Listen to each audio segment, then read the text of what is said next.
ایک دن ایسے ہی دن میں ٹک ٹاک چلا رہا تھا تو اچانک میرے سامنے ایک آن لائن ورک کی ایڈ آئی۔ میں نے فوراً اس کام کے لیے اپلائی کر دیا۔ 2 دن بعد مجھے ایک لڑکی کا میسج آیا، ہیلو سر، آپ نے ورک کے لیے فارم بھرا تھا، میں آپ کو کام کے بارے میں گائیڈ کروں گی۔ جب وہ لڑکی بولتی تھی تو اس کی آواز میں بہت سکون محسوس ہوتا تھا۔ اس کی باتیں سن کر مجھے اچھا لگنے لگا۔ میں نے اس سے پوچھا کہ وہ کہاں سے ہے تو اس نے بتایا کہ وہ فیصل آباد سے ہے۔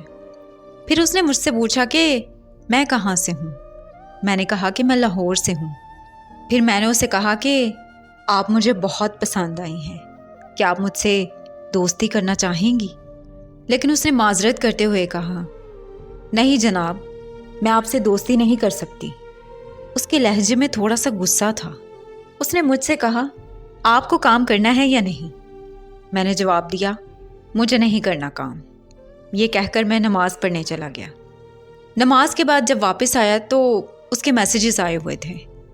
اس نے پھر سے مجھ سے پوچھا کہ آپ کو کام کرنا ہے یا نہیں؟ میں نے جواب دیا، میں نے پہلے بھی کہا ہے کہ مجھے کام نہیں کرنا، میں بس آپ سے دوستی کرنا چاہتا ہوں۔ کئی بار کہا ہے کہ آپ مجھے بہت پسند ہیں، لیکن وہ مان ہی نہیں رہی تھی۔ میں روز اسے میسج کرتا تھا لیکن وہ بہت کم بات کرتی تھی اور ہمیشہ مصروف ہونے کا بہانہ کرتی تھی۔ کچھ دن بعد میں نے اسے میسج کرنا چھوڑ دیا۔ 2-3 دن کے بعد اس کا میسج آیا، السلام علیکم، کیا حال ہے آپ کا؟ آپ کے میسیجز نہیں آئے۔ میں نے جواب دیا، میں سمجھا کہ آپ مصروف ہیں اس لیے میسج نہیں کیا۔ پھر ہم روز بات کرنے لگے۔ ایک دن میں نے کہا، یار اپنی تصویر ہی بھیجو، لیکن اس نے کہا، مجھے آپ پر یقین نہیں ہے اس لیے تصویر نہیں بھیج سکتی۔ میں نے کہا، میں آپ کی قسم کھاتا ہوں، تصویر دیکھ کر ڈیلیٹ کر دوں گا۔ آخر کار اس نے تصویر بھیج دی اور میں اسے دیکھ کر اور زیادہ محبت کرنے لگا۔ ہماری باتیں کرتے کرتے 1 سال گزر گیا۔ ہم کبھی بھی آمنے سامنے نہیں ملے تھے۔ ایک دن اس نے کہا، مجھے آپ سے ملنا ہے۔ میں اس وقت دبئی میں تھا۔ میں نے کہا، ابھی چھٹی نہیں ملی، لیکن جب پاکستان آؤں گا تو سب سے پہلے تم سے ملوں گا۔ کچھ دنوں بعد مجھے 15 دن کی چھٹی مل گئی اور میں پاکستان آ گیا۔ میں نے اسے بتایا کہ میں پاکستان آ گیا ہوں۔ وہ سن کر بہت خوش ہوئی۔ پھر میں فیصل آباد چلا گیا اور ہم پہلی بار ایک ریسٹورنٹ میں ملے۔ وہ بہت خوش تھی اور روتے ہوئے اس نے مجھے گلے لگا لیا۔ رات کے 11 بجے میں نے اسے اس کے گھر ڈراپ کیا اور لاہور واپس آ گیا۔ کچھ دن بعد اس کا نمبر بند ہو گیا اور میں پریشان ہو گیا۔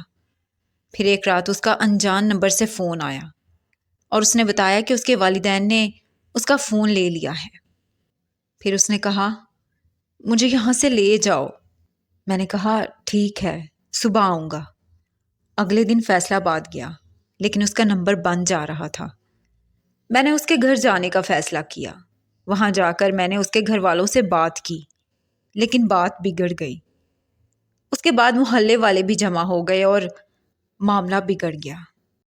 مجھے دیکھ کر وہ بھی رونے لگ گئی اور اپنے بھائی کو کہنے لگی کہ میں اس سے بہت محبت کرتی ہوں۔ اس کے بھائی نے اسے تھپڑ مارا اور میرے سامنے اسے اندر بھیج دیا۔ اس کے بعد اس کے بھائی سے میری اچھی خاصی لڑائی ہوئی۔ میں نے اس سے کہا کہ تو نے اسے تھپڑ کیوں مارا؟ اس کے بھائی نے پولیس کو کال کر دی اور پولیس فوراً پہنچ گئی۔ پولیس نے پوری بات سنی اور ہمیں تھانے لے گئی۔ تھانے پہنچنے پر میں نے اس کے بھائی کو صاف صاف کہہ دیا کہ میں اس کی بہن کو لے جاؤں گا۔ پولیس نے مجھے جیل میں بند کر دیا۔ میرا دوست بھی میرے ساتھ تھا۔ میرا دوست مجھے کہنے لگا کہ یار تو اس کے پیچھے اتنا پاگل کیوں ہو رہا ہے؟ میں نے اپنے دوست سے کہا کہ ہاں میں پاگل ہوں اس کے پیچھے، کیونکہ میں اس سے محبت کرتا ہوں۔ بعد میں ایک بڑے پولیس آفیسر آئے جو میرے پرانے دوست تھے۔ وہ مجھے دیکھ کر خوش ہو گئے اور کہا، ارے بھائی تو یہاں کیسے؟ میں نے انہیں پوری کہانی بتائی۔ وہ ہنس کر بولے، ٹینشن نہ لے، میں ہوں نا۔ انہوں نے لڑکے کے گھر والوں کا نمبر لیا اور ان سے بات کی۔ لڑکی کے گھر سے اس کی والدہ اور بھائی تھانے آئے۔ میں نے اس کی والدہ سے کہا کہ میں آپ کی بیٹی سے بہت محبت کرتا ہوں اور میں اس سے شادی بھی کرنا چاہتا ہوں۔ یہ سن کر اس کی والدہ رونے لگیں اور کہنے لگیں، بیٹا، میری ایک ہی بیٹی ہے اور اس کے والد کبھی بھی اس رشتہ کو قبول نہیں کریں گے۔ میں نے کہا، ماں جی، آپ فکر نہ کریں، مجھے صرف آپ کی اجازت کی ضرورت ہے۔ میں نے ان سے وعدہ کیا کہ میں ان کی بیٹی کو خوش رکھوں گا اور کبھی تکلیف نہیں دوں گا۔ اس کی والدہ نے کہا کہ وہ گھر جا کر بات کریں گی۔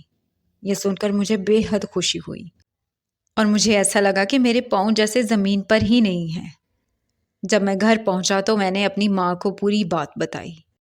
میری ماں نے کہا، بیٹا، میں تیرے لیے ہی جی رہی ہوں، تیری خوشی میں ہی میری خوشی ہے۔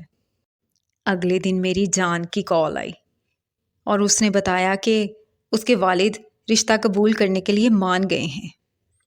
یہ سن کر میری آنکھوں میں خوشی کے آنسو آ گئے۔ 2 دن بعد ہم فیصلہ آباد گئے اور اس کے گھر رشتہ لے کر پہنچے۔ اس کی والدہ اور والد نے ہمیں خوش آمدید کہا۔ ہم نے رشتہ پکا کیا اور 2 ماہ بعد ہماری شادی ہو گئی۔ الحمدللہ آج ہم دونوں اپنی زندگی میں بہت خوش ہیں۔ بات دراصل یہ ہے کہ اگر محبت سچی ہو تو مل ہی جاتی ہے، لیکن اس کے لیے محنت اور ثابت قدمی کی ضرورت ہوتی ہے۔ اللہ سب کو ان کی سچی محبت عطا فرمائے، آمین۔